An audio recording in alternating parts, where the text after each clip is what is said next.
नमस्कार दोस्तों। अब हम केंद्रीय सूचना आयोग के बारे में देख रहे हैं। सेंट्रल इंफॉर्मेशन कमीशन, ठीक है, CIC।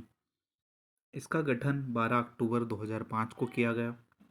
12 अक्टूबर 2005 को एक एक्ट के द्वारा इसका गठन किया गया। तो ये एक प्रकार का वैधानिक निकाय है, ठीक है।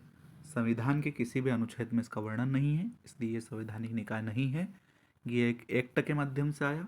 RTI एक्ट 2005 के तहत इसको लाया गया, इसलिए यह एक वैधानिक निकाय है, ठीक है।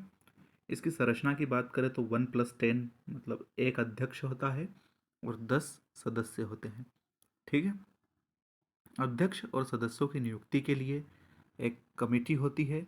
3 सदस्यीय कमेटी होती है जिसमें प्रधानमंत्री, गृह मंत्री और लोकसभा में विपक्ष का नेता होता है। जैसा आपने अन्य नियुक्ति समितियों को देखा था, वैसा ही इसमें भी एक नियुक्ति समिति होती है।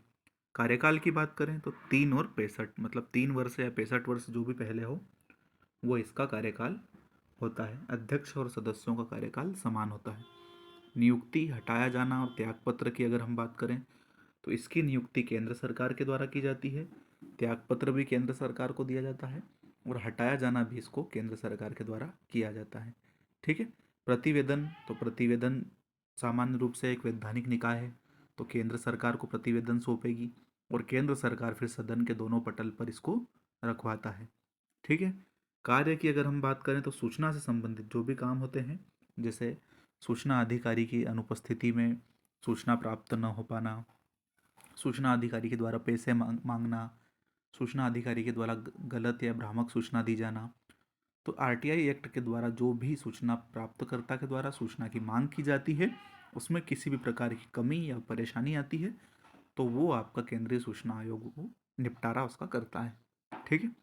इसी तरह हम MP के सूचना आयोग को देखें, मध्य प्रदेश राज्य सूचना आयोग, तो 22 अगस्त 2005 को इसका गठन हुआ, ठीक है।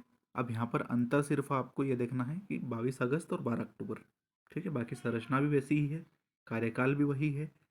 नियुक्ति के अंतर्गत आप राज्य सरकार को रख देंगे केंद्र की जगह, लेकिन हटाए जाने में आपको ध्यान रखना है कि ये राष्ट्रपति के द्वारा हटाया जाएगा, न कि राज्यपाल के द्वारा, ठीक है। बाकी कार्य भी वही होंगे कि राज्य से संबंधित किसी विभाग में सूचना प्राप्त करने वाले को दिक्कत आई हो, परेशानी आई हो, तो वो MP सूचना आयोग के द्वारा उसका निपटारा किया जाएगा, ठीक है। और इन दोनों आयोगों के अध्यक्ष के बारे में मैंने टेलीग्राम पे आपको सेंड कर दिया है, ठीक है। Thank you.